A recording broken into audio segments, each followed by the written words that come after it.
I think you're on mute. Workday's starting to sound the same. I think you're on mute. Find something that sounds better for your career on LinkedIn. With LinkedIn Job Collections, you can browse curated collections by relevant industries and benefits, like flex PTO or hybrid workplaces, so you can find the right job for you. Get started at linkedin.com/jobs. Finding where you fit. LinkedIn knows how. Enter the Sol system and find the horrors within. 2025 is the 10th anniversary of Shadows over Sol, an award-winning sci-fi horror tabletop RPG where you and your team venture into the hungry void of outer space. You'll explore derelict spaceships, make deals with shady corporations, and try to survive the indescribable horrors encroaching on your every move. Enter an expansive world of mystery, intrigue, and horror in the Sol system, 400 years in the future, with detailed breakdowns of everything between Mercury and the Oort cloud, and in future updates, places as far away as the Alpha Centauri system. Explore game modes and modules with genres like survival, investigative, and action horror, and make use of rules like the Tree-Phase action system or the Dying Gasp death rules that let you keep fighting as your wounds increase and you struggle ever closer to your doom. With multiple GM options available, you'll never run out of ways to bring terror to your tables. And with over 50 modules, some of them as little as $1, the terror never ends as you sail through the vast loneliness of space with Shadows over Sol. Find out more at tabcreations.com and use the promo code POD20 to receive 20% off your entire purchase. That's Shadows over Sol at tabcreations.com with the promo code POD20.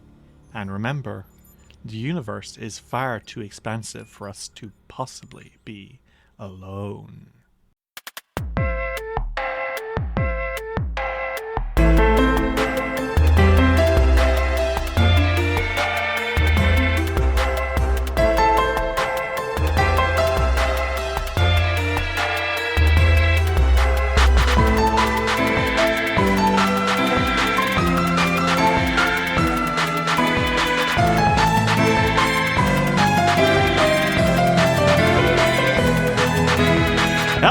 And welcome to Dice for Roll, the Queerest Pathfinder Podcast on the planet where we ask the hard questions like, what are the logistical concerns of an animist forming a polycule with their apparitions?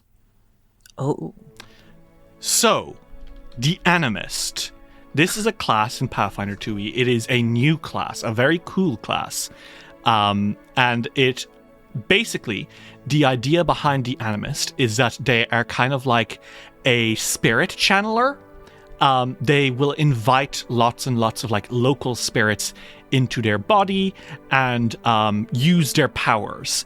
And normally you get just divine spells from being an animist, but each different type of spirit you can bring in, like if you bring in a fire spirit, you get a load of fire spells. If you bring in a storm spirit, you get a load of lightning spells. If you bring in a war spirit, guess what? Suddenly you're super good at melee, right? The animist makes friends with local spirits and gains superpowers from them, right? Yeah. The question is, what if you try to kiss these ghosts? Well, they have their own will, right? Yes, they do. Then I don't think that's bad at all. I think that as long as two people enter a relationship consentingly, then it's perfectly fine. There's no... Okay. I don't think that's a problem. Are you ready for me to be devil's advocate? You always are, and I'm always ready, so you never have to ask. Sometimes the apparitions can take control of the animist.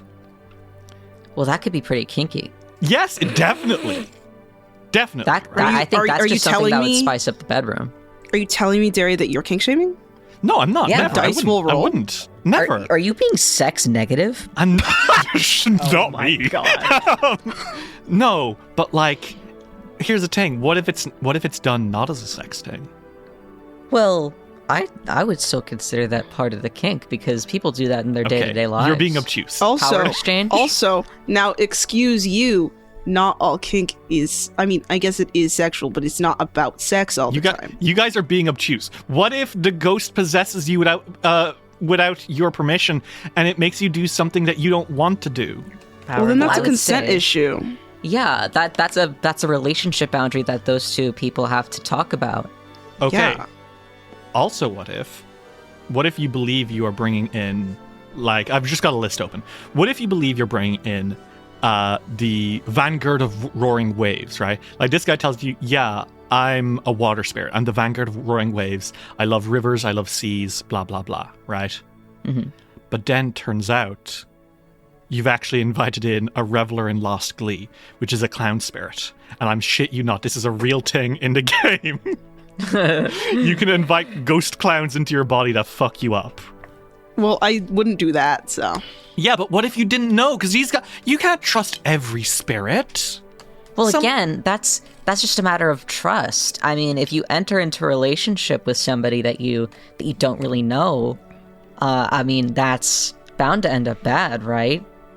Yeah, but like, I don't know. There's more to it than that too. Like, these phantoms can only interface through the world through you. Is that an inherent, like, dynamic, like power dynamic difference? Well, that could be some toxic yaoi, and I Okay, well, you're no longer allowed to talk about this situation because I know you showed your hand, sir.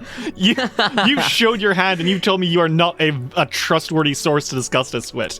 Whoa, you're discounting my fucking opinion because I'm a fudanshi? No, I'm discounting your fucking opinion because I know you're going to twist it in for your own devious machinations. My devious machinations? I'm defending somebody in a consensual relationship, Derry. You sound like the bad guy. I don't know what to say here. You can't. You're using therapy language. That's gaslighting. It's actually called gas lamping. No. Yeah, what the fuck did you just say? No, it's called gaslighting. No, it's Dude, gas lamping. Are you fucking around right now? Are you okay? Crazy?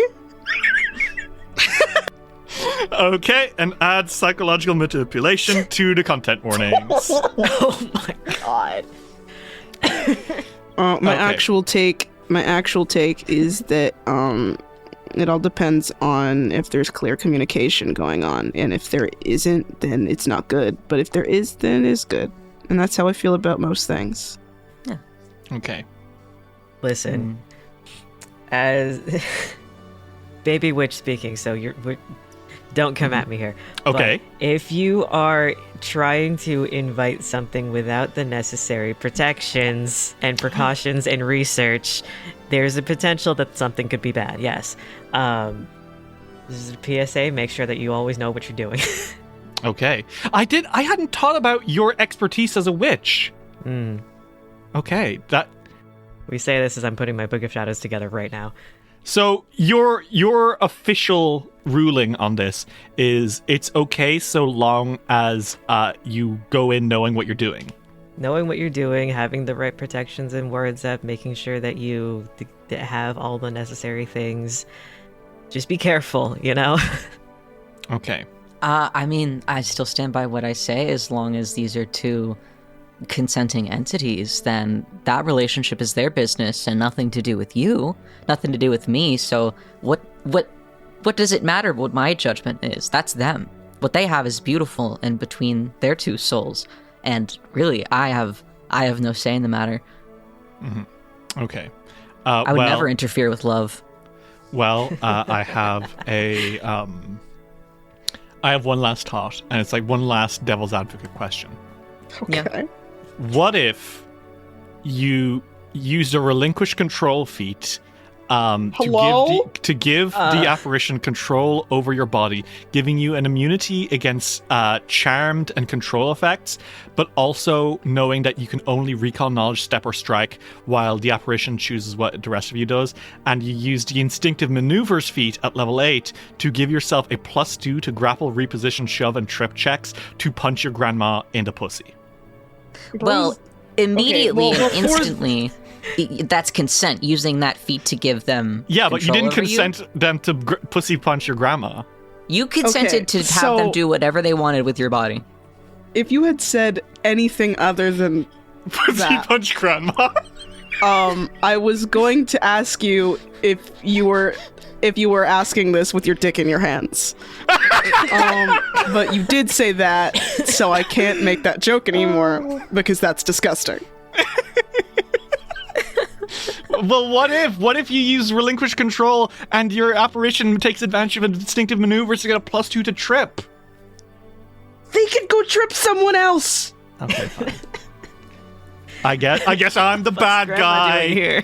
I guess I'm the bad guy for being worried about my apparition having a +2 to trip people.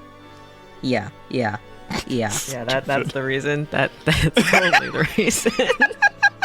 Ridiculous.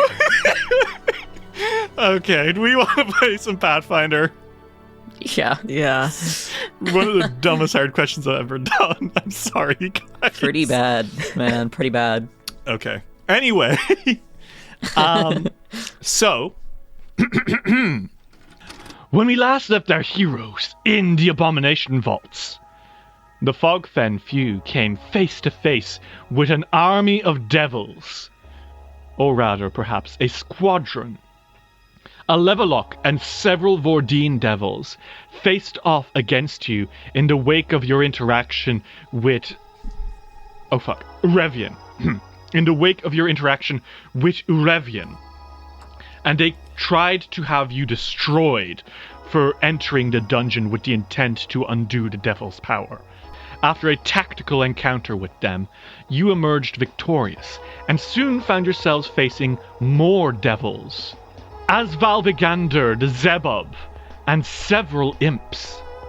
You made even shorter work of these lot, and found that they were holding a pendant which allowed for 1/5 of the key to access Urevian's headquarters.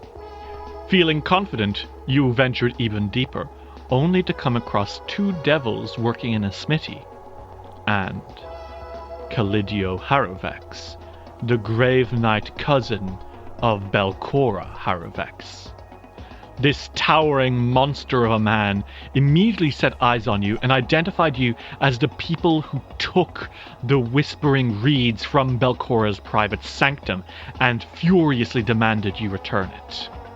He started to give chase, almost slaying Fiore in a single sweep of his sword.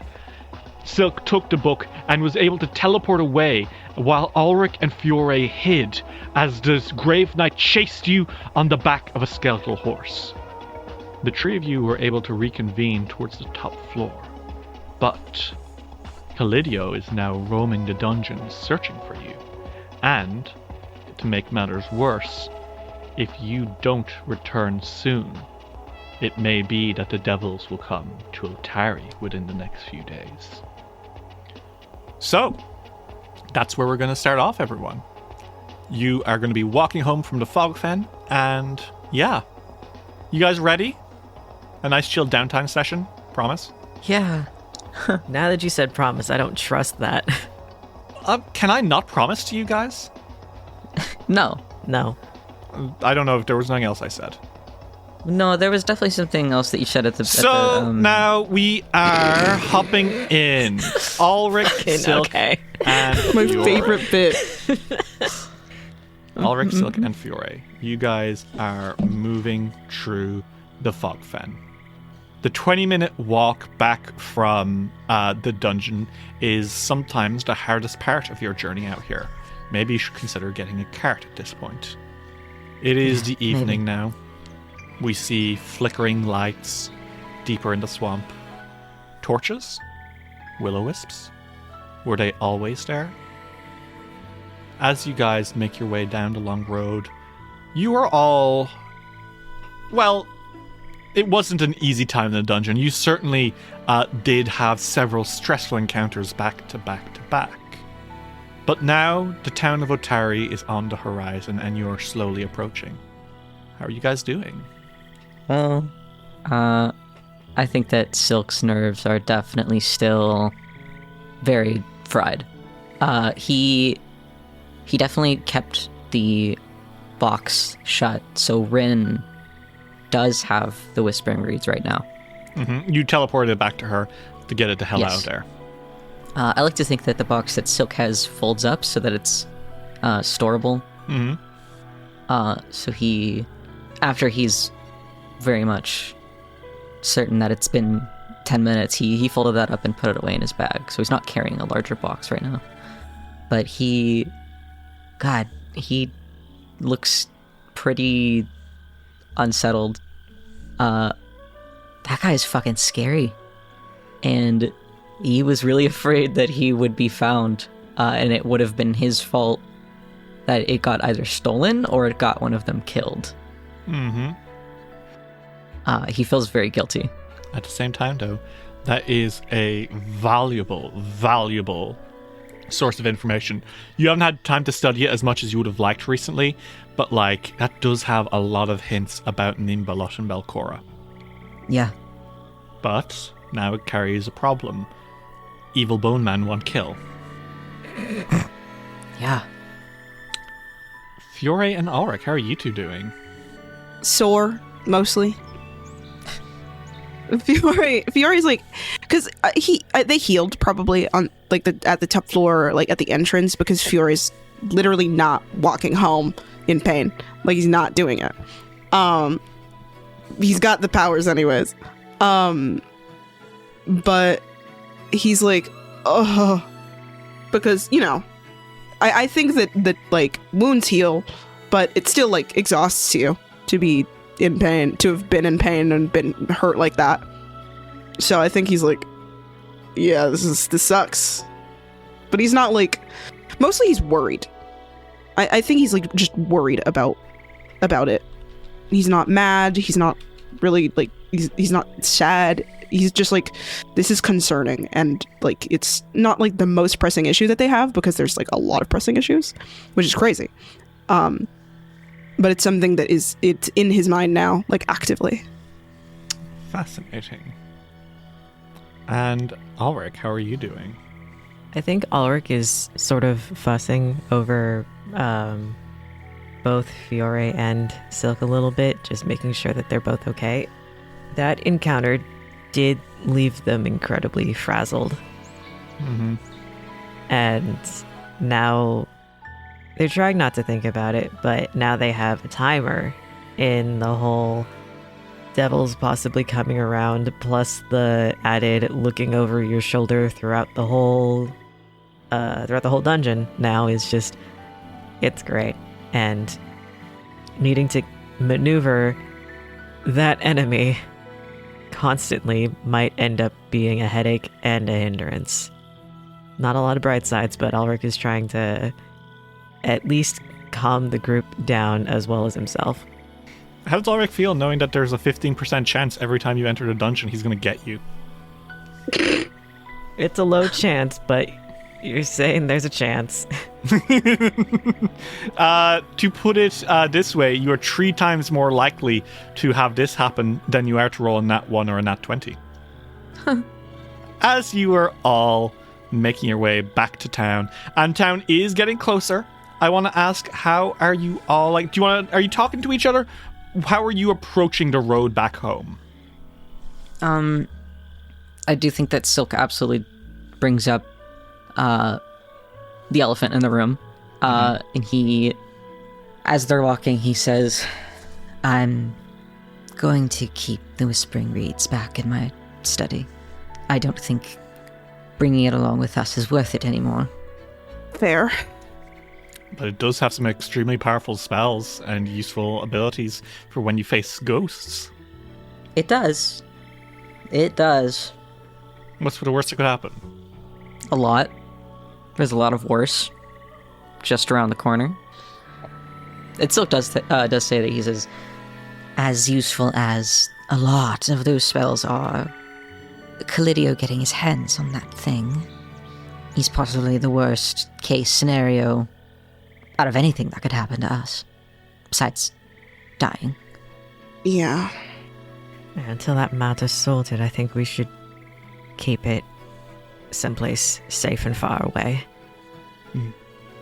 Are you gonna keep it back at your house? Yes. Okay. I'll get as much use out of it as I can. I will be studying more of it. Carefully. Please be careful. Please. I know. It's not something I totally agree with, but I trust you. Thank you.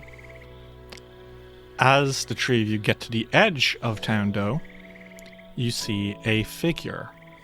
A figure who seems to have been standing and like looking around impatiently, and when their eyes settle on you, they start speed walking towards you. The figure is wearing very loose flowing clothes. They've got trinkets all over them. They've got a long swishing tail, goat legs, horns, weird eyes. They're about like 6 foot something. They are charging directly towards the party. And it is none other than dear sweet Rin Savinxi. Yay. My fucking angel. My angel of music. She is charging towards you guys. As like she's not okay. She is speed walking. She's not like running, but she's like walking very, very quickly towards you. Oh yeah, Silk starts walking towards her quickly. Well, she's walking even faster now, and she sets her eyes on you. And so, you get the impression, you're like, yay, Rin! And then you see, oh, Rin. Because she's got, like, her eyebrows furrowed and her, like, teeth bared. And she says, what the hell is your problem? And she starts bapping at you with, like, a rolled-up towel. Oh. What are you thinking? Rin, What do you mean? What was this book you sent me? Let me explain before you start hitting me. Rin, I will use this magic notebox to ask for potions, and you send me the Devil Bible? Oh my god, okay, listen to me. We were being chased because of the book, and I needed to put it in a safe place, and I trust you so much that I sent it to you.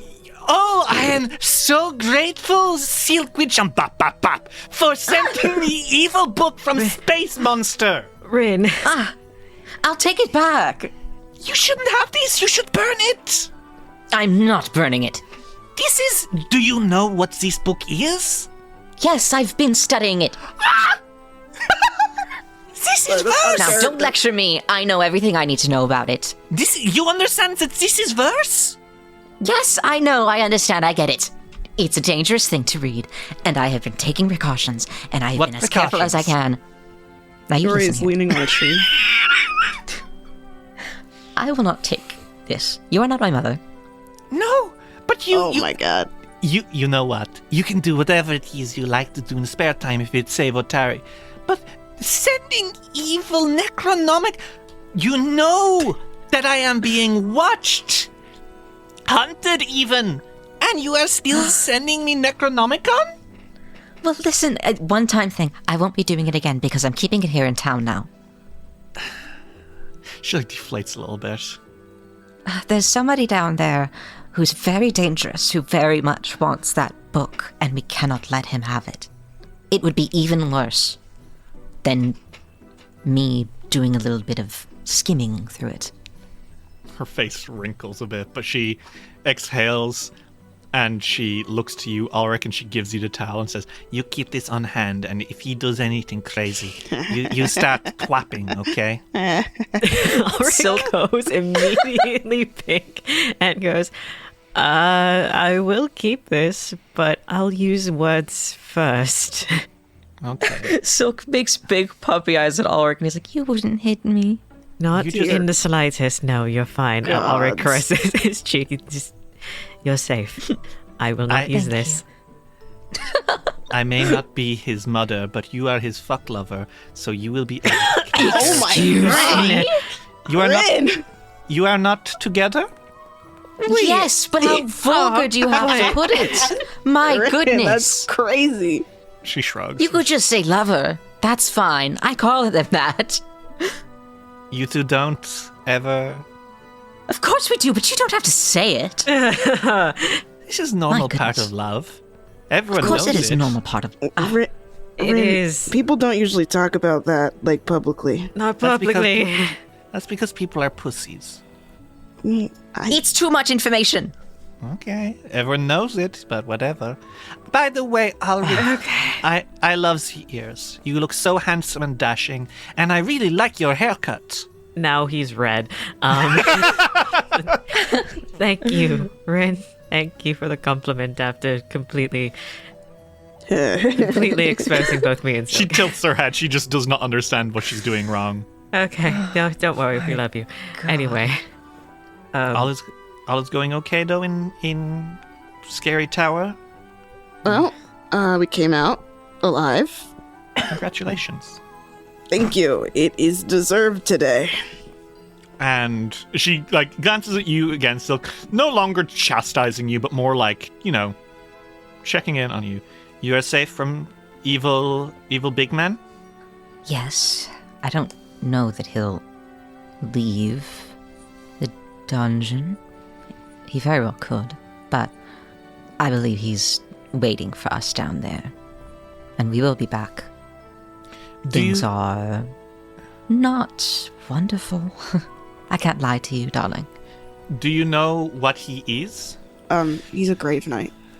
Oh, okay. Would you like me to see if I can find some supplies that can help deal with grave knights? That would be very appreciated. That would be wonderful.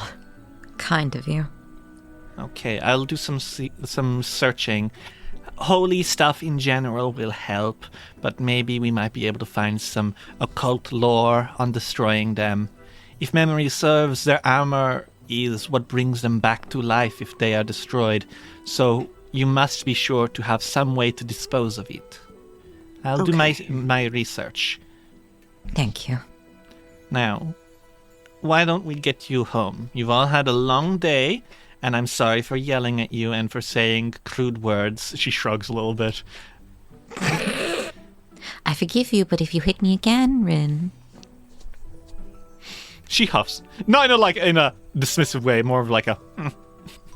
I can take it. Whatever you throw at me, I can take it. I would love to go home. Let me pick up that book before, though. Yes, please. She actually gingerly takes out a bag, and she's got the book wrapped up in several different decorative towels. Like she doesn't want to touch it directly, and she's like, Thank you. Silk takes off the towels and he hands them back to her. He's fine touching the book with his hands. Yeah, she takes the towels back, and she's like, I'm going to wash these. Do as you must. If you're concerned, I could bless them. Well, maybe that would be very nice. I don't know what foul or profane energy haunts these things. I doubt it's anything.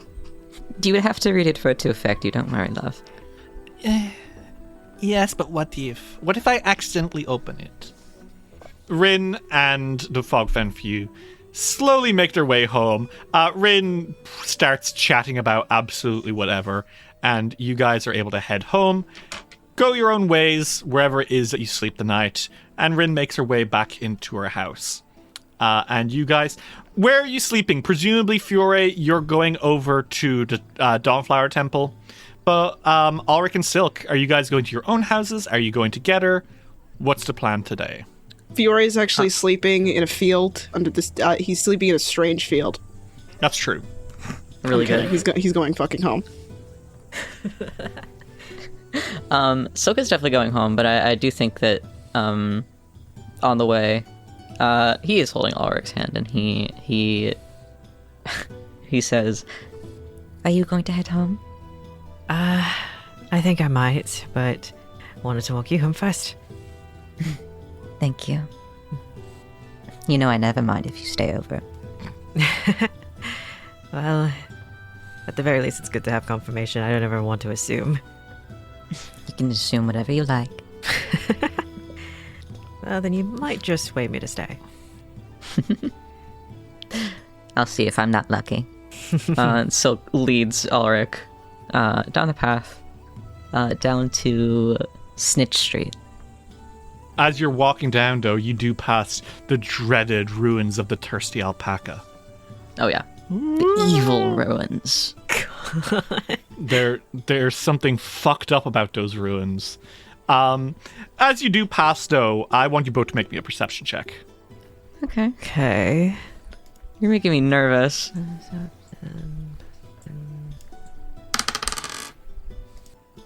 You guys start walking past. Ulrich, you're doing fine. But Silk, suddenly you hear something with your elf ears.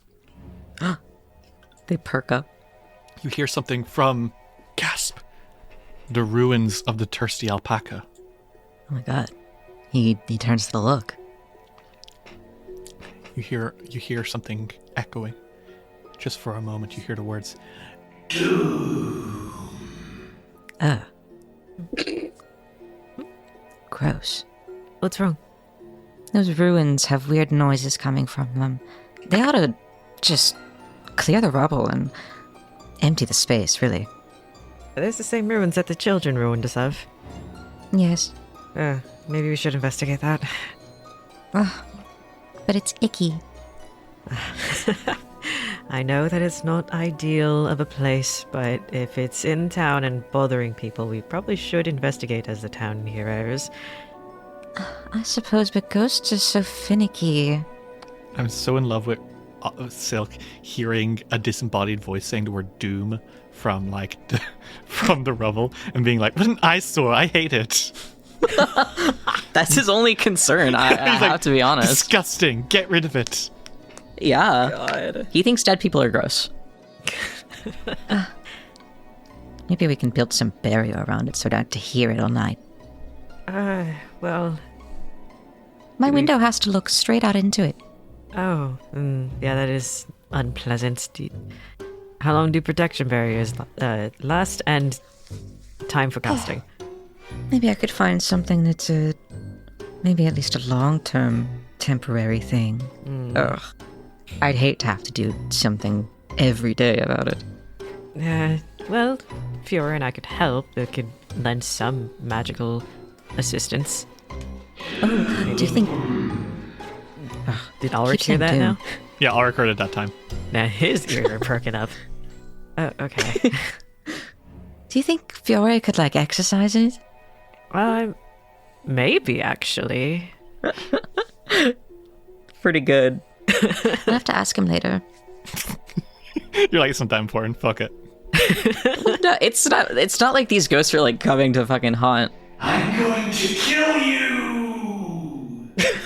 That's fucking rude. A voice calls out.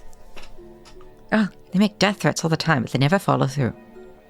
This time I'll really do it! No, you won't.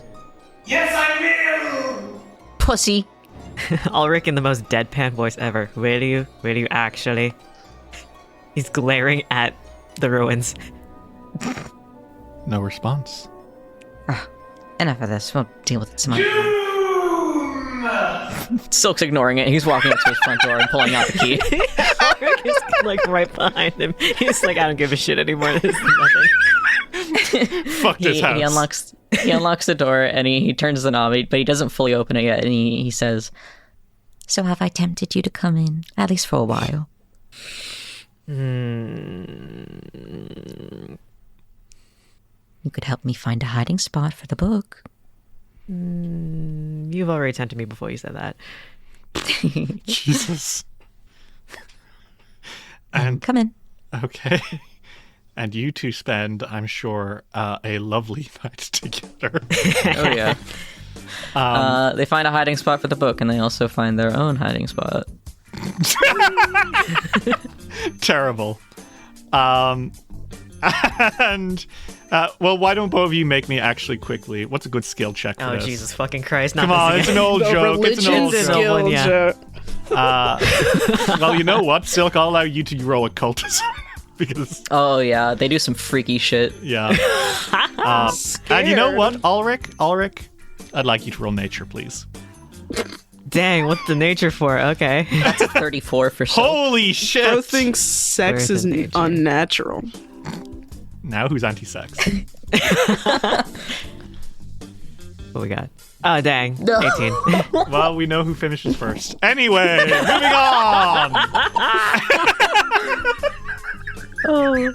Okay. Well, I fought for 5 years to keep a semi-family friendly rating on Dice Roll, except for in Kingmaker, and now it's all coming to shit. Derry, when was the time you had to censor me? That was Kingmaker and That was Extinction Kingmaker? Curse and Ruby Phoenix. And Yeah, I think okay. Abomination Vaults. Yeah. Yeah, there's been a few. Yeah. So what was that about family friendly for 5 years? Yeah, but we were failing step 1. Yeah. Masami was fucking. Don't act like they weren't. Yeah. And scene. We're going to cut to Fury. No, you know what, Fury? You walk home. None the wiser about this weirdly rude ruin. I mean, it's something it's something he wants to deal with. He's just not with the others right now. Well, you don't know what a prick to ruin is. Like he could, like the thing is that like he would have just gotten to go deal with it by himself before he met them, but now he's like, well, I don't want to do that without them or anything. I feel like it'd be rude. I think it is so funny that like the ruin starts speaking to you, and you guys' reaction is like, I don't give a shit about this. That's not that interesting. Now that I know it's petulant, I'm no longer threatened. Fiore, you are making your way down to my favorite. I cannot believe I've not seen this street name in the past. You make your way to Cow Alley. Damn. Now, Cow Alley. Let me tell you how much I love Cow Alley, because it cuts through Undergrave Street and Dawnflower Street. It's like a weird diagonal line in the middle of two proper streets. It has 3 houses on it. Why is it called Cow Alley? There's no way there's any cattle here. It is not a hospitable place for cows. What the fuck? They needed a name. They needed a name. James Jacobs, tell me why it's called Cow Alley. They Anyway, just needed a name, bro. you make your way into house number 2 of Cow Alley, and you knock on the door. And a short figure opens the door and squints at you. And she's like, Fiore. And it's hi. San Cancilier, one of the 2 tenders of the Drunken Dragon Tavern. I just remembered his fucking armor is like. Yeah, is she staring at you? Then she stares at your armor, then she like furrows her brow and says, do you want me to get you a vanware? Okay, well, hello to you too. I mean, I Like- presume you're not here for me. Well, I mean, it's always good to see you, but yeah, It's good to Yes. see you. You're not here for me, though. You're not here to sweep me off my feet. Would that be fair No. to say? It's fair. Okay. Just know, in another world, she winks, and then He turns around 80 degrees. then she's like, I'll go fetch a vanware. A vanware, your boyfriend's here. And there's like a stumbling noise. It says, I'm not seeing anyone right now, actually. And San looks over his shoulder, sends you a coy look, and says, yeah, but you knew who I was talking about. And she disappears into one of the rooms. And a vanware stumbles out in his jimmy jammers, in his PJs. Oh, I'm sorry. I didn't mean to. Fiore, what a surprise! What were you doing here at this hour? Well, I mean, I was gonna go home, but it was. Yeah? Well, my sister's home. Well, frankly, I almost died. Yeah. If you're looking to like roll nature, we could go somewhere else. Oh my fucking god.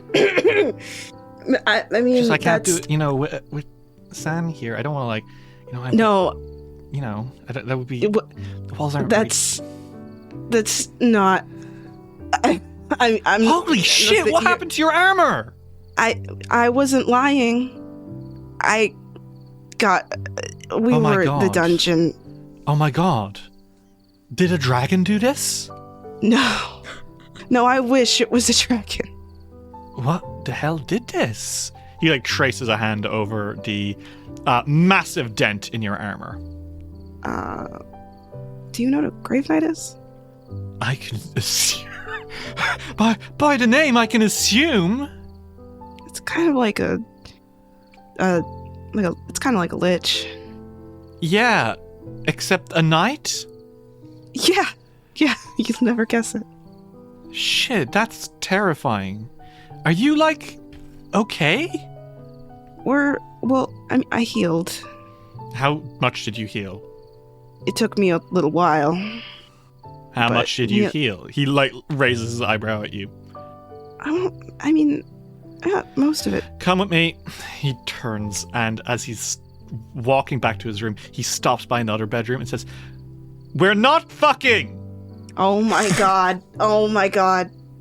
Oh my god. And you hear from inside, covering his face. "Gross!" And he brings you into his room. You know, it's a pretty nice room, all things considered. You may have been in here before, dog. Now, excuse you. I am sex negative. You may have been in here before. But despite Evanwer's messy personality, this is a very clean and well-kept office. The bed is slightly larger than a single, for reasons. But the desk is very well kept. Shelves have books and books and books about alchemy. He has a few tests that he seems to have been doing, just nearly out of pure interest. He works at the Drunken Dragon not just to be a bartender, but he seems to be doing a bit of studying under Jenny Rumwall. And, well, maybe one day he'll be a town alchemist. Maybe he'll be this town's alchemist. As he brings you in, he turns to you and kind of looks you up and down and says, "All right, there's no way to say this that isn't going to sound hilarious after I told my sister I'm not doing stuff with you, but can you take your shirt off?" Yeah. 1 second. And he removes his armor. He's like, "I'm gonna have to get this fixed." I also need the actual material off. Okay. he takes it off and he's like, "I also need to get this fixed." Yeah, that's what I'm doing. He can't turn redder, but he's red. Your tail starts flicking. Well. He looks at you. Despite the very ample opportunity to be a pervert about you, he is not being one right now. He doesn't act weird about, anything beneath the shirt. He just immediately kind of looks at the wound. And it has magically healed, but magic is not a perfect catch-all to wounds, especially not grievous wounds, There will be scars left after particularly nasty injuries if they're not treated. And Evanwer, evidently, goes to treat them. He takes a cold washcloth, and he takes out a few vials of elixirs, and starts gently dabbing them into your wounds. And he, without looking up, he says, "I'm disinfecting the wound. If you let a wound fester, even after being healed by magical injuries, it can scar pretty crustily, And while those are all well and good, if we can avoid them, then that will be better, Yeah. Ugh.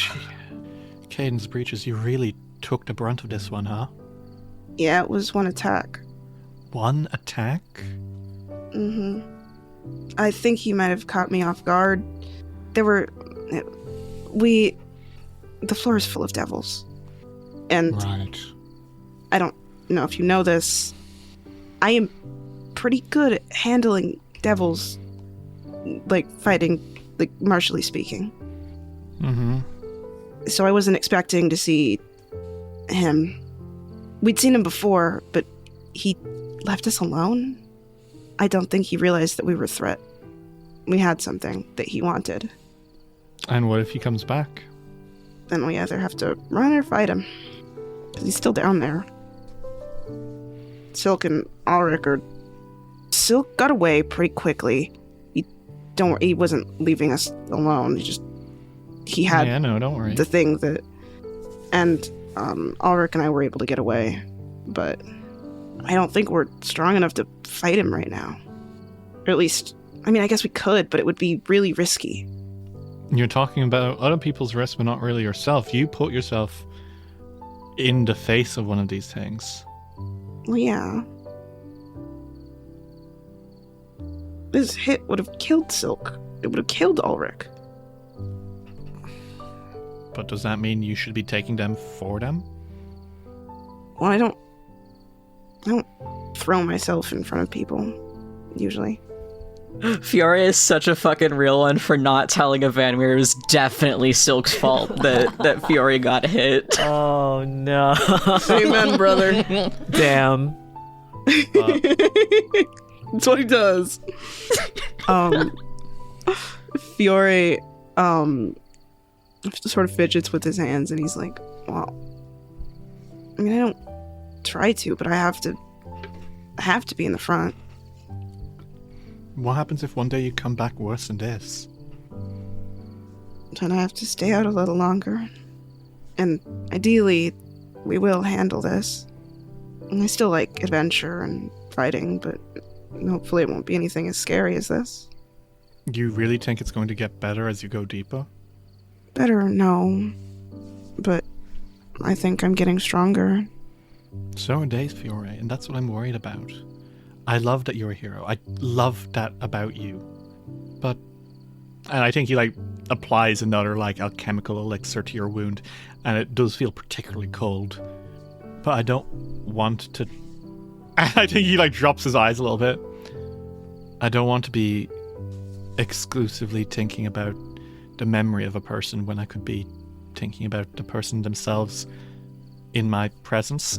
He tries to say it in the least gay way possible, failing. He failed to just not sound gay. But Fiore's like, I'm sorry. I don't mean to worry you. My friends, this town, we're all in danger. And if I don't do this, if I don't fight, then you could get hurt. Everyone could get hurt. Couldn't you just take a few days off? Well, right now I actually really can't. What do you mean? The devil that tried to make a deal with us was lying about a bunch of stuff. You remember the little girl? Yeah, everyone knows that you guys got involved. He looks very shiftily. And why is that? There's just a lot of gossip. I didn't start this gossip. You guys walked back into town with her after she was kidnapped by a scary clown. Oh, well, okay. Yeah, that is true. But, he caused that? He sort of encouraged that? To convince us to do it by making more danger. And he'd been lying about a bunch of stuff. And we said, no. Fuck you. I'm not gonna do that. And now we need to get to him and stop him. Or he's going to, well, he's trying to raise an army and he wants to attack Otari. And I can't let that happen. Fuck. Okay, cool. I don't want to worry you, and I won't throw myself into danger needlessly, I promise. But I can't just stop when the danger is this big. I mean, they're not even the only people that want to attack. Okay. Promise me that you will take care of yourself and that you don't take any lethal blows for your friends, please. Save them, but don't die in the process, okay? I won't die. That's why I have a shield. I just was caught a bit off guard. Use that shield more often. That'll save you from being murdered. I will. I'm sorry for worrying you. I'm sorry for showing up on your doorstep while you were trying to sleep. It's okay, I wasn't trying to sleep. And it's fine, you can show up on my doorstep anytime. Please, show up on my doorstep anytime. Okay.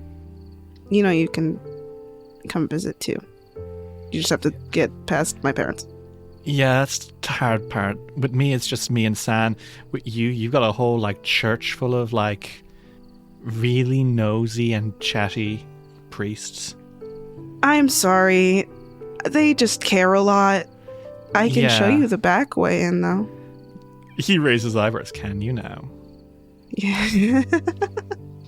And into the church? I don't break rules, but... What? And into the church? Well, You'll can. show me the back way into the church as well. Ah! He's You're like, oh my god, Fiora, no, you spilled my elixirs! like, well, you shouldn't make jokes like that right now. Oh, my elixirs, he says sadly. I'm sorry. I'll pay for more. I have a lot of money. It's okay. It's okay. I have 20 silver. Please let me pay for more. I have 29 platinum. His jaw fucking drops. You have what? He says. I told you that. What? I'm going treasure hunting. Okay, well, I'm going treasure hunting. Okay, go with me. Please do not go on your own. You're taking me with you, all of you. Well, okay. Well, I'm not taking you into the dungeon because that is really scary. There are other. He goes to his wardrobe and he takes out a fucking. He takes out a crossbow. Where did you learn to use that? Figure that out. You just figured it out. Mm-hmm. Okay. If you'd like to go Jenny treasure taught me. hunting sometime. Okay. If you'd like to go treasure hunting, I will go with you. There are many places. I've gone treasure hunting and adventuring in a lot of places. I know pretty much everywhere. He grins a bit and says, "Okay, that'll be my payment for taking care of you. But please just relax a little bit, okay?" Okay. And Evanwer spends the rest of the night with you, tending to your wounds, and then just talking for a while. How are you doing, Fiore? I think he's doing better. I think he's still worried about everything, but I think he's doing better. Well, the two of you share the night together. And tomorrow, you all have the fishing competition. Yay. Yay. Yippee. I'm so excited to catch some bass.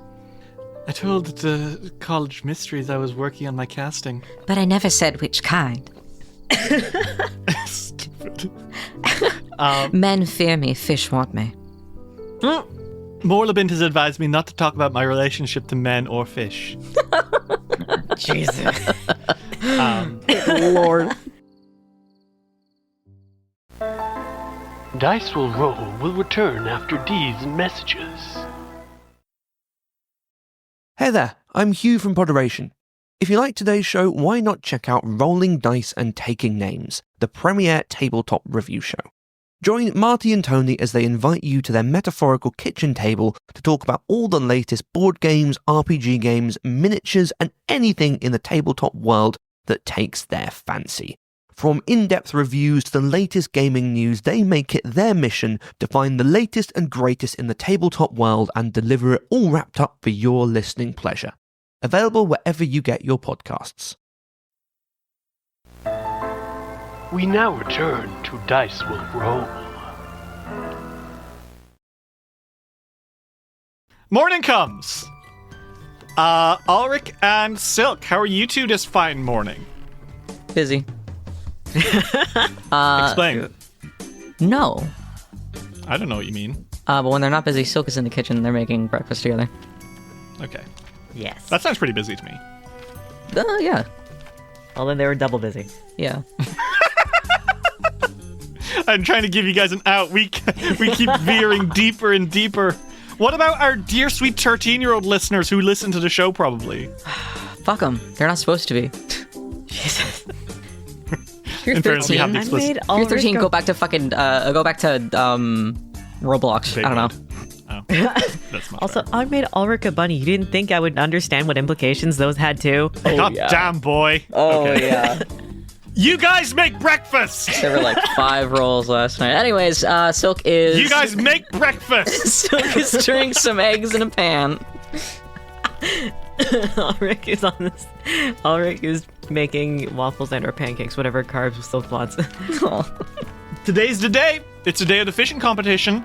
Although, that being said, you don't even know if you're going to have much time to go to the fishing competition, considering, countdown to Urevian sending devils to attack the town. Oh, yeah. So, yeah. Well, what time does it start? Probably noon. It's like 10 now. But that being said, you need to go to the prison as soon as possible, because seriously, every moment you are not down there, Oh, yeah, I know. Revian is getting closer to finishing the draft that will summon an army of devils to attack the town. Yeah.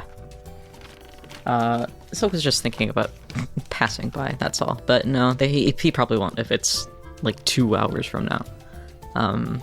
Him and Ulrich definitely eat breakfast and get going. Okay, so you guys leave the house, get ready to make your way down to probably eat. Like, are you meeting with Fiore at the Drunken Dragon, or do you want to meet him at the Fogfen? We always like meeting at the Drunken Dragon. Yeah, it's Okay. our place. Yeah. You don't go. What do you mean? Ritz, you know what I mean. Fuck. Don't fuck me, Ritz. You've been asking, hey, I hope that doesn't come to bite me in the ass anytime soon. Guess what? It's biting you in the ass. Oh, my ass.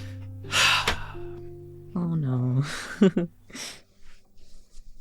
Ulrich, you walk outside, and there, standing there, is someone you squint at because you're like, wait a second, do I know this guy? And then you remember this ginger halfling is the fellow that you met in Absalom that helped you get to Wolfsbane. He's standing there with his little face tattoo, his trinkets that he carries along his belt, his necklace, his rings, and he kind of just stands there with his arms folded, looking up at you. And he just kind of nods and says, well, there you are. Ulrich blinks twice and has like the immediate like, oh, be friendly, and then distinctly remembers the Silk's ex thing, goes, Jarek, hi, I didn't know that you were in town. Hey, yeah, I've been here for like a week, to be honest. How long? Yeah, I'd been trying to get you on your own, but, you know, and then you had your stuff with, like, that kid who got possessed, and I didn't want to, like, get involved, and, you know, I gave you some time, but, God, you do spend a lot of time here, huh? And he looks up at the house, just kind of frowning. Well, I am in and out every so often, yeah. Still have my own work that I have to do, but Yeah. sort of on a timetable. Well, I guess I'm doing it here, and I think, Silk, you're probably coming out at this point. Ulrich is yeah. immediately like turns his head and then turns immediately around like, Silk, he's walking up behind Ulrich, and he's about to say something to Ulrich, like, just like, however he usually talks to him, but he sees through the doorway Jarek, and I think Silk was carrying his bags in his hands, and the moment he sees Jarek, he drops them on the floor, and he just stares in shock. Jarek? Ulrich, you need to break up with your boyfriend. what? Hang on, what? I came all the way from Absalom, he says, not once looking at Silk. I came all the way from Absalom to warn you because you're a really good guy and you are being played for a fucking fool. Okay, I understand that you two have a history, and I get that, but don't project that onto me, please. I'm not projecting anything onto you, Ulrich. I really would not be here if I was trying, like, if I had the opportunity to just leave it be, I would. You know, I want nothing more, and he turns now to look at you, Silk, to ever be in this guy's presence again. Oh, he looks really hurt. But what I came to do was to tell you, Ulrich, you are being taken advantage of. I've already done my little bit of research, not to fucking act like some weird freak who's like digging into people's business, but I wouldn't come here on a hunch. I assume Silk's already told you that I'm an evil, conniving, manipulative bastard or whatever. What has he told you about me, actually? That you're his ex, and that you two were in the college together. Are you serious? He kind of deflates a bit. There has been nothing evil or nefarious out of Silk's mouth that mentioned you. Now, care to tell me what other research that you've done? Wait, you're serious? And he turns to you, Silk. You haven't told him anything about me? Did I seriously not matter that much to you? No, Jared, can we please not do this right now? No, I'm not giving you that easy out. I know you don't like to do these kind of things. I know, because you avoided me for months after our breakup without telling me we'd broken up. Ulrich, he turns back to you. Silk Witchhelm is a charming and talented and incredibly clever man, and he will and is using those skills to mess with you, to play you for a fool. He's lying to you or has lied to you in the past. I know that he had the ghoul whisper thing that he kept from you for weeks. Oh, God. I know that he's dealing with some weird, shady books that he's been trying to keep you from knowing about. And I know that he's not apparently being entirely honest about the way he treats his partners. Because Ulrich, he and I dated for 2 years. We were inseparable together. Every day we spent together. And then one day he stopped talking to me. And I didn't know what I'd done. I assumed maybe that it was because I had talked about us moving in together or something. But now I'm not so sure. Now I'm thinking, hey, maybe it's that he was embarrassed that he was dating a poor. No. And Silk kind of steps forward, and I think that he stepped out of the door. And he fucking looks so guilty. It wasn't that. Then why did you make me lie to your mother? Why to this day can I not tell your mom that we were together for 2 years?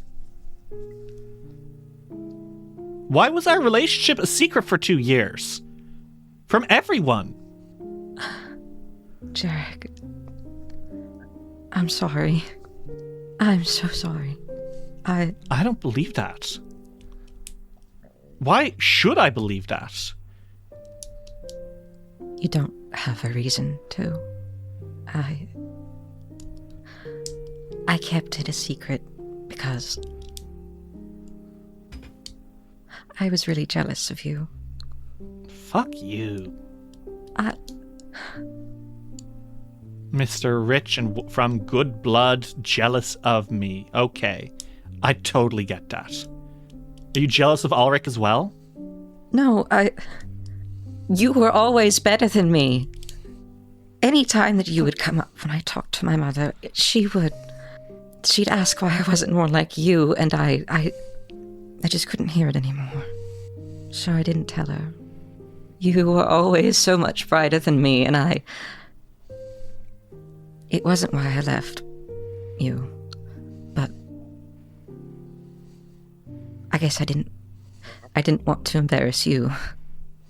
Yeah, because it definitely was not at all embarrassing for me to be chasing after you and you to be ignoring my presence for months. Good job on not making me feel embarrassed, Witchhelm. Look, I'm sorry.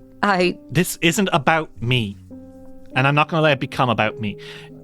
Why have you been lying to Ulrich? It wasn't that hard to find out you were. I asked around to some people.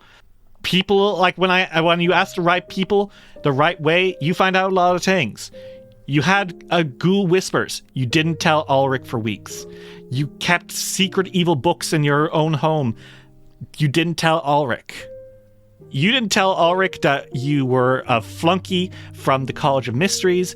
You haven't told Ulrich that you're from the richest family of elves in Absalom. You are crafting this fucking persona to cater specifically to Ulrich's tastes, and you're going to drop him as soon as he starts getting better than you two. Tell me I'm wrong. He looks at Ulrich, and his eyes are like shaking. He can barely keep them on Ulrich, and he says, I wouldn't do that to you. Ulrich takes Silk's hands firmly in his and says, I know you wouldn't. I know you wouldn't. And he turns to Jarek and says, and what exact rumors were you chasing? Because I knew about all of these things before, okay? Just because it wasn't immediately spoken about does not mean that Silk is trying to craft some sort of alternate him for me. Okay, but did he tell you of his own volition, or did you find out on your own? Because if it's a second, then who's to fucking say he's not got a million other things he's hiding from you, Ulrich? I trust Silk. I trust him with my life. And with my heart. No one is going to take that. Not you. Not Belcorra up in that fucking tower. Nobody. Again, I understand that you have history, and sure, part of me is appreciative that someone would go all this way for something like this, trying to warn me about something, but here's the thing, it's not gonna happen. I know it's not. So thank you, but no thank you. Do you really think he's changed? Absolutely. Oh, God. Silk is holding Ulrich's hand. But I think maybe halfway through Ulrich talking, he lets go. Ulrich catches wind of that, and he turns back to Silk. What? Did I say something wrong? I'm sorry. No, I do like to think I've changed, but Jarek isn't. He's not wrong about me. I promise I'm not keeping secrets from you, not anymore. I was wrong too before. But he's right that I have this persona I put up. I've been doing my best. I have to really honestly be who I am, but Silk, for as long as I have known you, you have changed. You have, and you have progressed into somebody that I am so proud to be with. And progress isn't always an upward scale. It takes time, and it takes a ton of healing. But I will be with you in every step of the way, you know that. I am here for you. I love you. Jarek is right. I do put up a persona. I don't want to, but even with you, I do. I don't think people would respect me without it.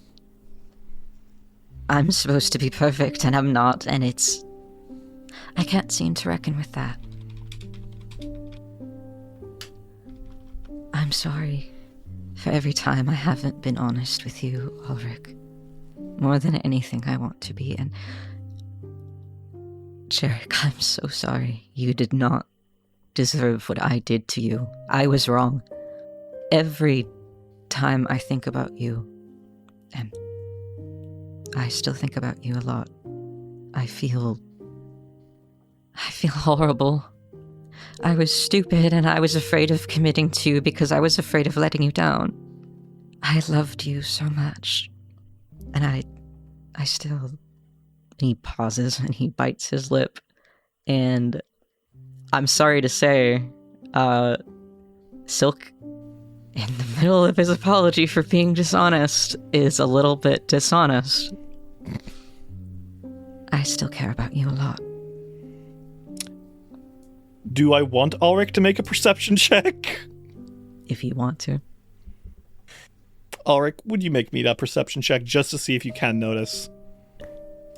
Jarek can make that too if you'd like. I think he does.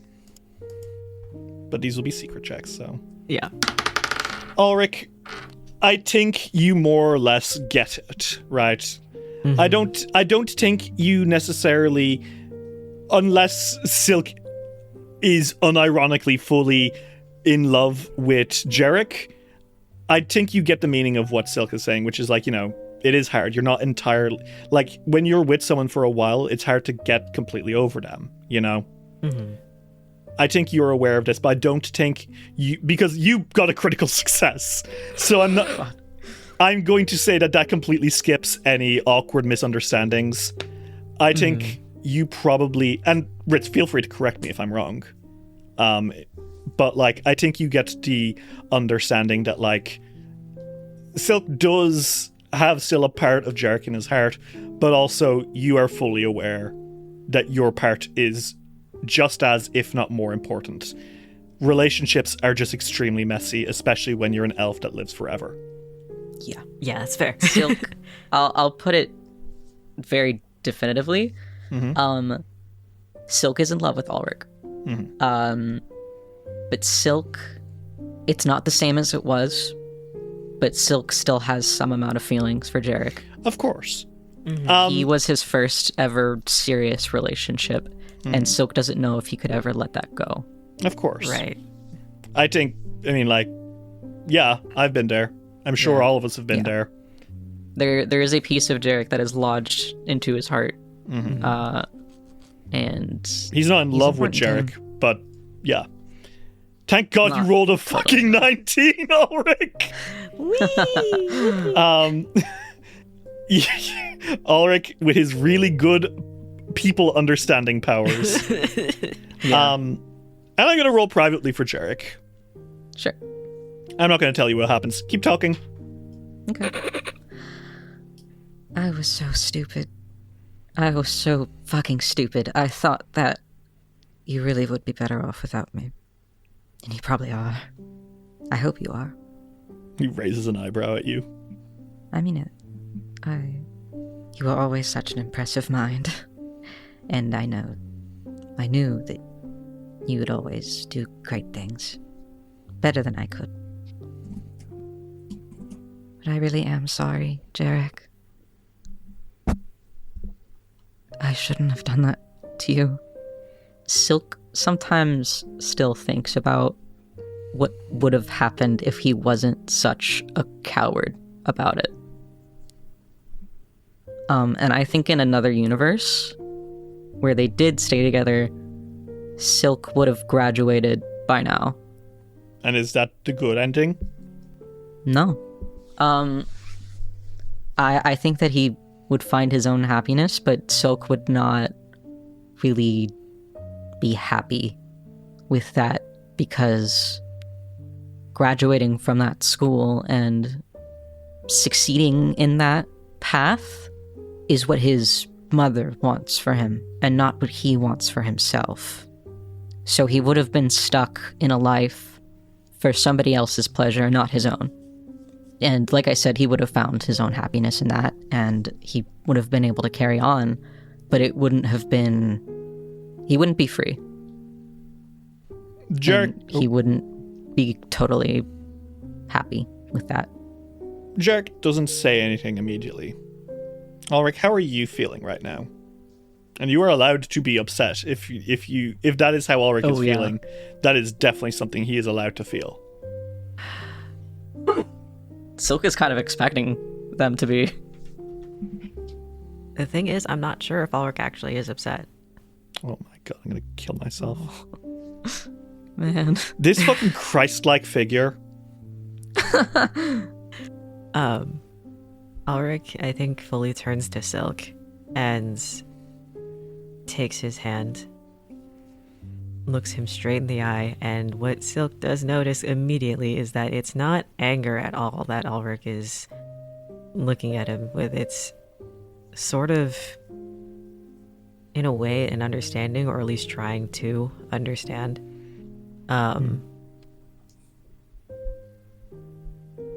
And he says, Silk, when it comes to trying to unlearn or even unmask yourself when you've done it for so long, I think out of all people I should know that it takes so much to do that. But what I do know is that you have changed a lot from the person I met. And I'm proud of that person. I'm proud of you for taking the steps and for being honest with the both of us. The road to healing is long, and it's not always going to go up. There are going to be slips. But that doesn't mean I'm going to be lashing out at you or calling you unwarranted names or belittling you whatsoever. I'm here for the long haul. Because I care about you. I love you, Silk. I really don't know what I did to deserve you being so kind with me. Yeah.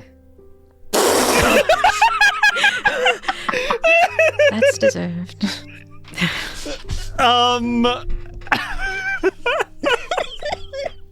Yeah, he's here too. You guys turn back and look down. Yeah. Silk puts a hand on Ulrich's shoulder, and he kind of gives him a smile, and kind of a like, excuse me for a moment look. He nods and smiles back, and he walks over to Jarek, and he says, "You never have to forgive me. I wouldn't. I don't think I ever would if somebody did to me what I did to you.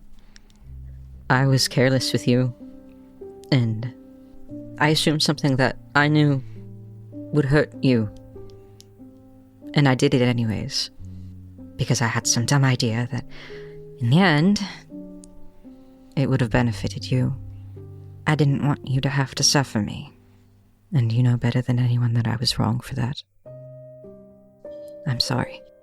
I will have to come back to Absalom eventually. And I'll stay out of your way, but I really hope I can see you become something that you deserve to be." Of all the things I expected Jarek Riverspell to feel at the end of this conversation, I don't think resignation was one of them. Oh. I think he kind of looks up at you, and there are all these fucking feelings flashing through him, and they're all kind of hidden by a scowl. And he looks up at you and says, "You know, I came here really, really hoping that you were a sack of shit boyfriend mistreating Ulrich. That would have given me some vindication at least. Somehow knowing that you just needed to be away from me and from the school makes everything kind of hurt more. I'm not going to snitch on you to your mom for what it's worth. I was asked to come here to check in on you, among other things. I'm going to tell her that you're doing amazingly and that Professor Vesuvilex is not a demented old man." He's the one who told me half the shit, by the way. What? It's really easy to get what you want out of old guys. God damn it. And also that little doll you have. Thank you for letting me know. Ulrich stares at Silk's hat. Borbo is completely limp. He's playing dead. No? What? Huh? I didn't... Yeah, that's what I fucking thought. He doesn't know what's going on. Huh? He was just making friends. My God. But Jarek kind of exhales and says, I don't know how you got a better silk in a month and a half than I got in a year. But I respect that. You guys take care of this town, okay? I don't know when our paths will cross again, if they ever do. But I've heard all the bad shit about what you've been doing, Silk, but I've also heard the good shit. And it makes me fuck mad to hear that you're doing better, but it also is a relief. I don't forgive you, and I'm not going to. But keep each other safe. That's all I want. And with that, Jarek kind of turns around, stands up proudly, his dignity still fully intact, and he stomps away, probably making his way towards Galentine's deliveries to pick up the axe beak that brought him here. Silk kind of falls against the frame of the door, the outside of it, and the back of his head kind of rests on it too, and he sighs and kind of looks over to Ulrich. You know, that was my worst nightmare. Ulrich smiles and approaches Silk and lightly trying to lighten the situation. Of all the things that we have experienced, that was a nightmare. I mean, I get it, honestly. What other things that we've experienced? I do mean it, though. You have changed a lot. Thank you. Silk stands back up and he grabs both of Ulrich's hands. And I'm sorry to say, not so fast on the heavy shit. I love you, Ulrich. So, I'm going to start being as honest as I can with everything.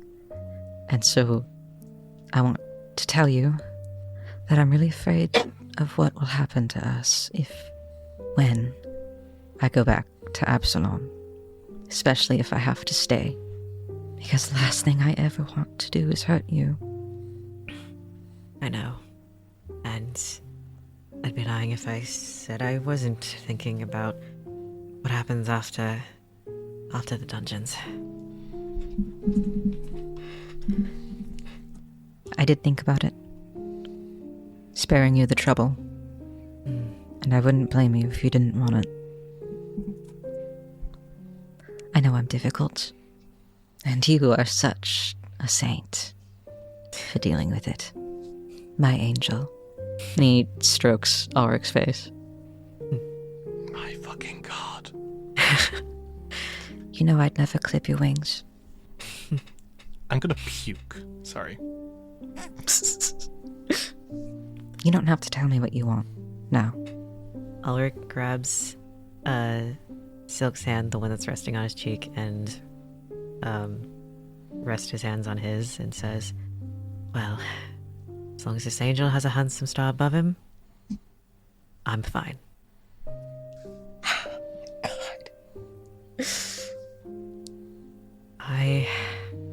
Yes, I'm scared for what would happen if you did need to go back to Absalom, but I do mean it when I say that I am here for the long haul. I love you too, Silk, and I'm staying.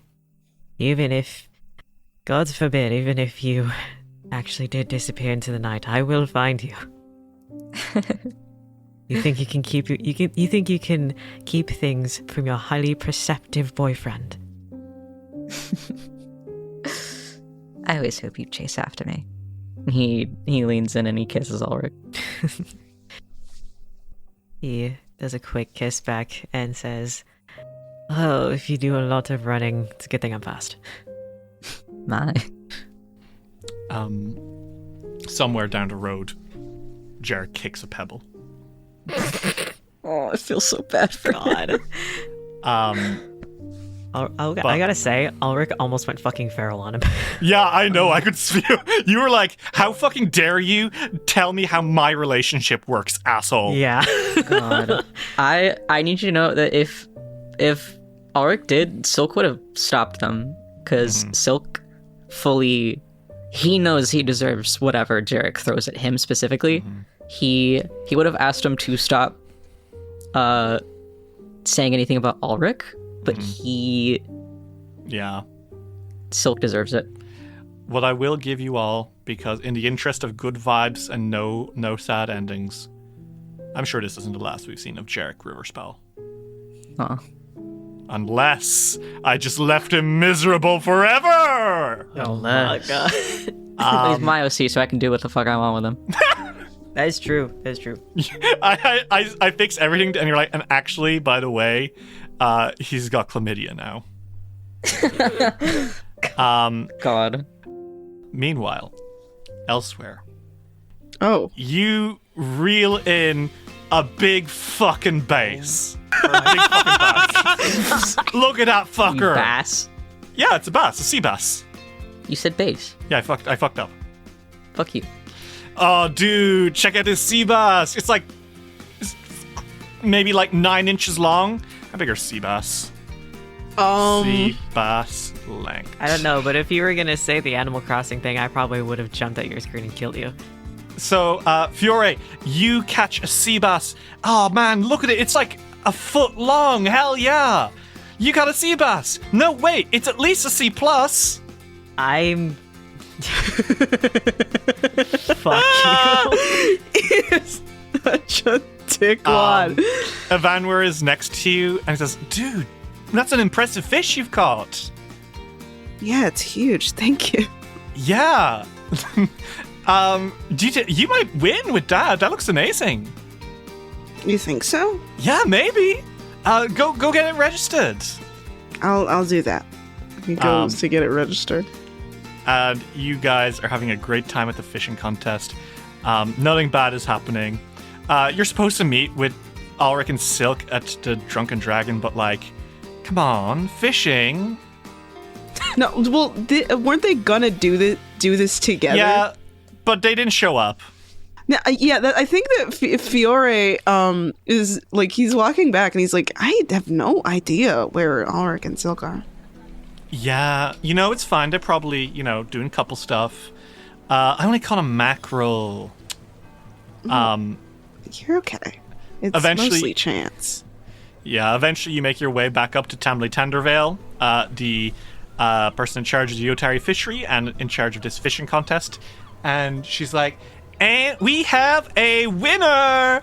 The biggest fish caught today is this super big cod! And everyone claps a little bit, and you see the winner, and it's this stupid fucking asshole. He's just the dumbest looking motherfucker in the world. He's a human, and he's got like what is happening? Not long, but like he's got like a bit like voluminous black hair, with some like faded green dye in it. What? And he's wearing like a black shirt and some like black pants. He's got lots of like little bits of like accessories and jewelries on. Wait! Is that Varian? No. No! No, it's not your OC from Tyrant's Grasp Ritz. Who the fuck is this? But this, like, he's maybe like a little bit shorter than the average man. Ritz. And he's just the dumbest looking motherfucker in the world. Ritz! Who is this? What? Ritz, he's insulting you! What are you talking about? It's you. You described What a the bunch of fuck, accessories and wearing black. Got green dye. I don't know what you're talking about. You said short, and that's very transphobic of you. That's what I'm saying. You are less tall than me. Derry, you're 6 feet fucking tall. shit, you freak.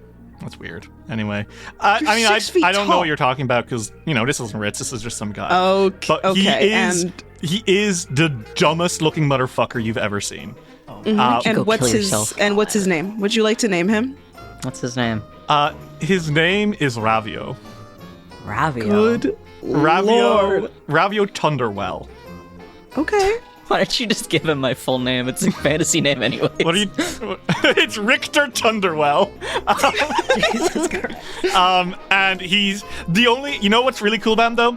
he's got like this big fucking sword on his back. You know, like this massive fucking sword. One I second. don't like swords. Yeah, I know, but it's not you, so it's okay. It's to spite you. I mean, Wow. this isn't you. So I don't know what you're talking about. Well, you're But using it's my called a full fucking blade. image, He's got a full blade. It's like a berserk sword. Yeah. And he's caught a really cool card. And he's not from Otari. He's like a traveling wanderer, and he says, Sure. well, I told the Mages Guild I'd be working on my casting. I didn't say what kind. The joke is that in Final Fantasy XIV, I'm a level 100 fisher, and it's the first class I got up to maximum level. Why are you so perfect? And Beautiful. If anyone Evan- needs fishing collectibles, Ritz got you. I got you, bitch. Evanwer looks at this mysterious traveler and looks back to you, Fiore, and says, "What a fucking cunt! It just won. It's not Your really fish that- deserve to win." Oh my fucking It's god. It's okay. I don't need to win. Yeah, but like you worked hard for that fish. Who's this douchebag think he is? Yeah, but you know what we get out of it? Yeah, We get sea bass. We have it. they collected the sea bass for us. You know they took it from us, right? What? Yeah. He like throws his arms in the air and he's like, "Oh my god, what?" We are having the worst morning ever. I don't think anybody could have a worse morning than us. No, frankly not. And look at this dumb motherfucker. Look at him waltzing Meanwhile. away Okay, into the afternoon sun. All right. Where the fuck I is he think going that now? You're getting out of hand. Don't come back, asshole! Hey, shush. He's like trying. And He's for like, what "No, please." for what it's worth, this guy walks past a halfling and looks down at the halfling and kicks him over. No, that wouldn't be what happens. They bump into each other, and then they start making out viciously. No, this guy's got a real complex about being short, it seems. He doesn't fucking hate other short people. Who are you talking? I mean, this is my character, so... No, it's not. That's me. Don't be fucking stupid. Don't play dumb with me. I know who it is. Asshole, You're such a fucking cunt. Sorry. And you Not guys, accepted. I think we cut to not the Drunken Dragon, but outside the Fogfen. How are you guys doing? Fiore's walking with them, and Silk is like, You'll never believe who we ran into today. Oh, who did you run into? Jarek. Oh my god! Ulrich jumps. I mean, I was shocked too. Oh my god.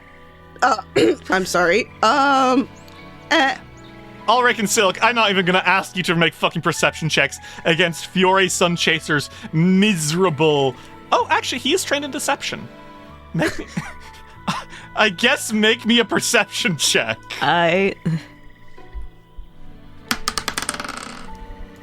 Why did Fiore scream like that, Silk?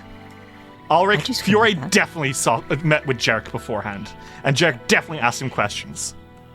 Ulrich stops and blinks rapidly and goes, "Be alright? Yes! Did you know that he was in town?" Fiore! Yes! And you didn't tell me? No, because I've been trying to keep him away from you. Oh, he did say that he was here a week, so I guess you did a really good job. Wow. Very good job, actually. My. Actually, Yes. I can't scold you about that. Good job. Every single time that he looked like he was gonna come near you, I would either me or Evan would steer him away somehow. Evan, we know about that's this too. sweetheart. Yeah. I'll have to thank him later. Yes. Well, thank you for sparing the both of us for as long as you could. I'm sorry. I was really trying. I was at the fishing competition and I didn't know that he would just show up. I'm so sorry. No, it's okay. It seems that everyone did their best to keep him away from Bobo, Silk you're in and the Ulrich. doghouse. Bobo? What did Borbo Actually, do? Silk grabs Borbo, he lifts up his hat, and he puts Borbo under his hat. He's in big trouble because he told Jarek things about me that he wasn't supposed to know. But anyways, Silk pinches Furia's cheek and he says, everything's fine. Yes, Bobo is also in trouble with me. What? Agonis is also in trouble to talk to that old coot. What did Agonis do? He also gossiped about me. Lad. A lot. What? My goodness, I can't trust a single bitch here. He tried to question me, but I don't really. And that's why you're my best friend, because you'd never do that to me. I wouldn't do that to you, no. He tried to talk to me, but I don't really listen to what other people's opinions of other people are for obvious reasons. Well, his isn't wrong. Silk is ignoring Lost in the Borbo. fishing. Why didn't you show up to the fishing competition? You know, I was busy, dishing out all of my secrets from college. Oh, that was in front why. of my boyfriend, who I didn't want to dish them out of. Jeez, In front of. where did you run into him? Outside my door is the Craziest thing. He looks mortified. I've actually woken up from nightmares in a cold sweat with that exact situation. I'm so sorry. It's okay. The worst of it is over. Well, I'm glad you're okay. Me too. Regardless, despite all this, you are now approaching the gauntlet.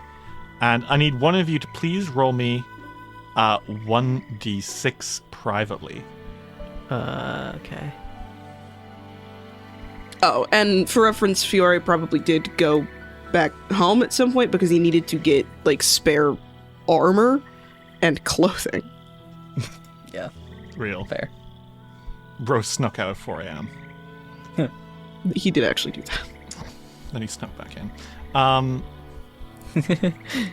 Okay. Kalidio Haravex is somewhere in the dungeon. What do you guys... How are you guys approaching entering the dungeon? Just to make it clear, I already said it before, Silk left the Whispering Reeds at home. Okay. It is beneath his bed inside of a box. Okay. I think they stand kind of at the entrance, and Silk has his arms crossed, and he says, Well, maybe... There's a good chance that he could be down on the prison level, isn't there? If we use the teleporter back down there, perhaps we should listen for a little bit?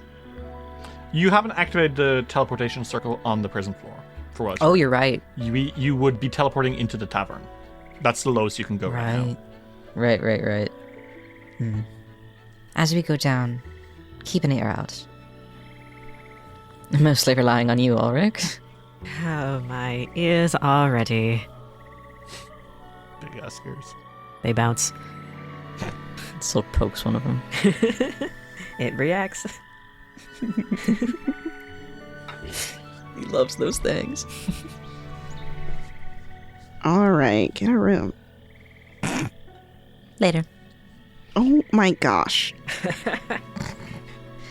So, To the tavern? To the tavern. okay. You guys enter into the main floor. Or you enter into the ruins. You make your way into the servants' quarters. And no sign of him. You teleport down. And no sign of him.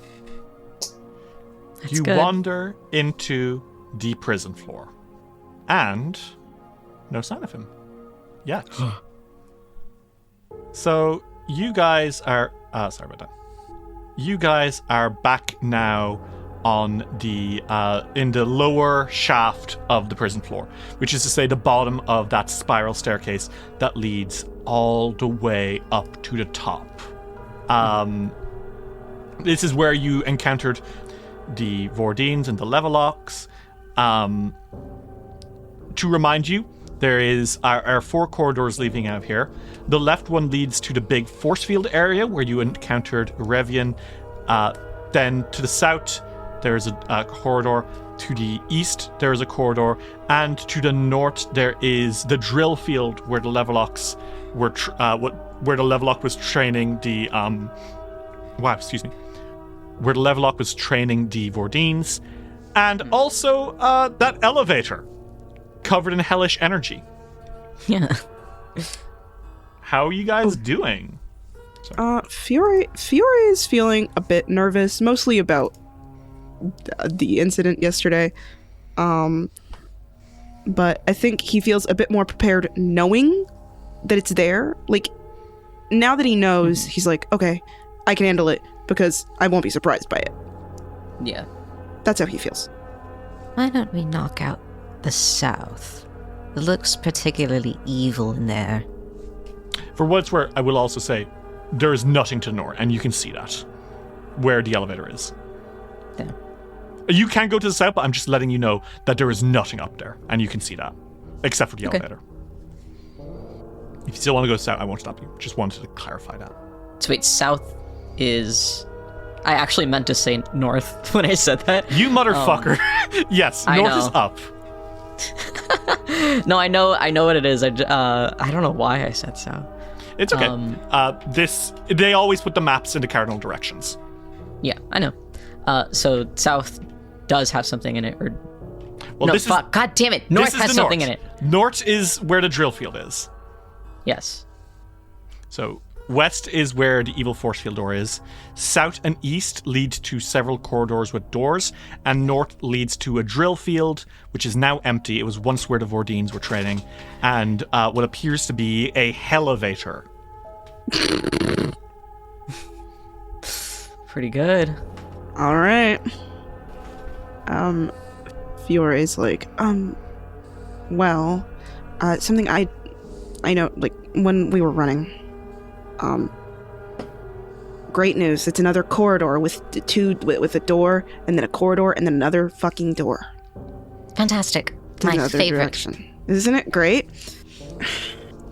So that's what we know. Right. Where do you think we should go then? Well, we kind of see everything up to the north. I definitely think that we should check it out at some point, but right now, I think we need to be looking for devils. Yes. So I think that we should handle that. We could also go back to where we were because it's unlikely that he'd be in the exact same place. True. And we did see a couple other people as well. They might have had pieces of the necklace. Might have, yes. Then circle back. I mean, that's not a bad idea. Let's go. I'm gonna go in front still, though, just in case. Yes, sir. Yes. Okay. So you're returning to that scary room with the two devils that you encountered before?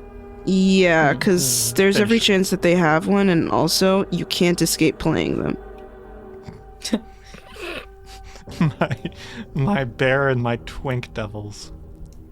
That's everything that I've ever wanted. Take me to them. My nasty hairy devil and my coy little femboy devil. Jesus.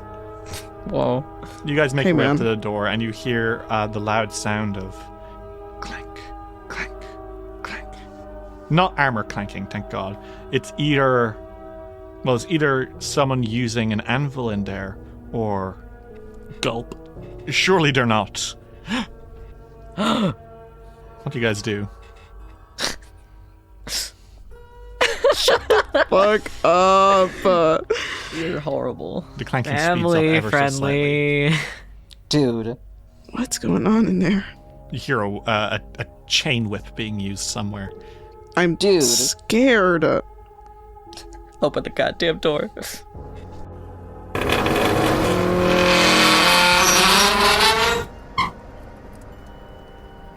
The doors swing open, and you see the devil, the Vordeen. He has a chain that he's just kind of flailing around, and you see the Unila, the cult devil, has two blocks that he's smashing together every once in a while. And what on earth? turns out it was a secret turd thing.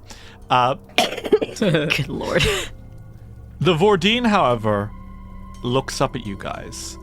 And just to remind you, this room, the walls are just charred black. There's chains hanging from the ceilings. And there's a massive forge that looks like a giant devil head in the back of the room, snorting out fire. And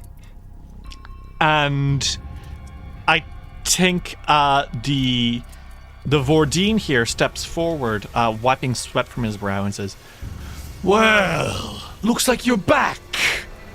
Yeah, I thought maybe that our friend Calidio had taken care of you." Much too slow for that. The Unila, who I remind you is a weird hooded freak with 4 arms and very slender legs, kind of creeps up behind the Vordine and puts an arm around his shoulder and says, "Do you think they're coming here for your pendant? They're probably looking for a way in to get past the door blocking entrance into Eurevian's office." He says, "Yeah. Are you guys here for my pendant?" Wow, thank you for giving it away. Holy shit, his name is what?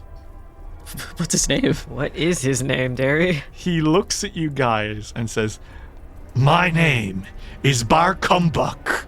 Why are you laughing? Your name is what?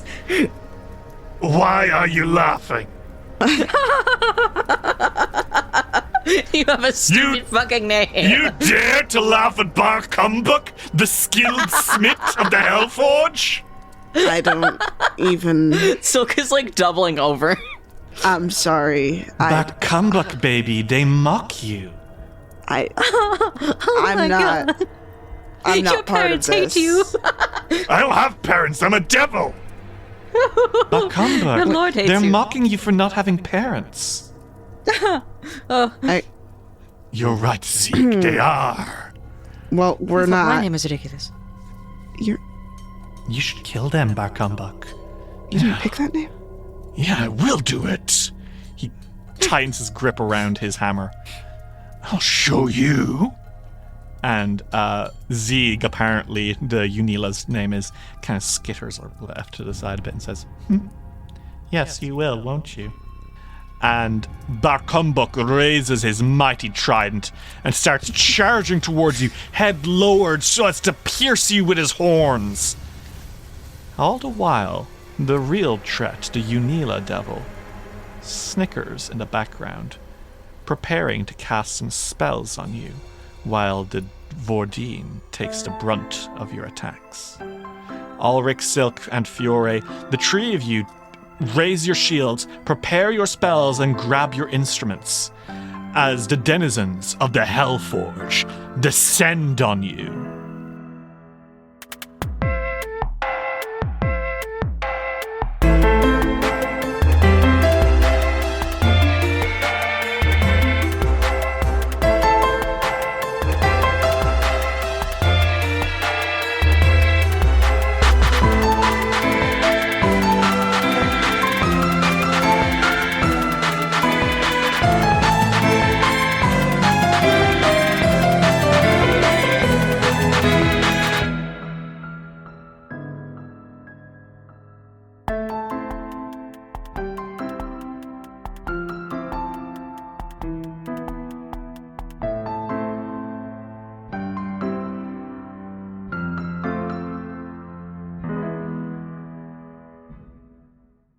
Cet épisode de Dice Will Roll ne serait pas accompli sans l'effort de notre patrons. Brobert, Roxy, Selravao, le Protease Inhibitor, Acid Dialogue, River supporte les artistes, Hello, Orofan, Lightning Scar, Dr. César MD, Apoteto, Derpy Gamer, Queenland Boss, Princesse Alivy, Emily S. Gay, Miamai, Abigail Wallet, Knight le Loup-Garou Teacher, Actually a Bot, A Sleepy Bear, Kyle Damon, Soul Grease Lobo, Phoebe Jeeves, Lux Rexus, Tony Sander, Mita, Arrivé, Mott, Frédéric Falcon, Luis Loza, Aries, Alexander Quidwell, Skyly, Jean-Louis Tricht, Transgirl Trish, Bal Pognon, Mathieu Izan Krasnovich, Dylan Shark, Jonathan Love, J. Barbera, Luc, Gideon, Samantha Strange, Seth, Kira, Lichalope, Gizmo, Cass, Fabel McElduff, Eva, Rem T. Bright, Lonesome Chunk, Steph, Chancé, Natasha Lonley, Redoubt, Ellie, Jeanna Michel, Kane Kendrick, Sky Evangeline, Triceratops, Anna Maria, Jordan, Emeline Ladonna, John Le Bookorder, SS Sixis Seeker et Dim Valiletra. Gracias. Patreon.com/diceroll. Ole.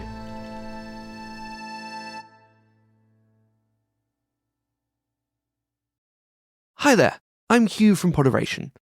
If you like today's show, why not check out Dungeons and Dragonfruits, the bizarre, strange, and queer in every sense of the word D&D podcast. Join 5 friends as they laugh, learn, and adventure their way through the weird, wonderful world of Widdershins, where dragons hatch from trees and have adventures of all forms in every shape and size. Available wherever you can get your podcasts.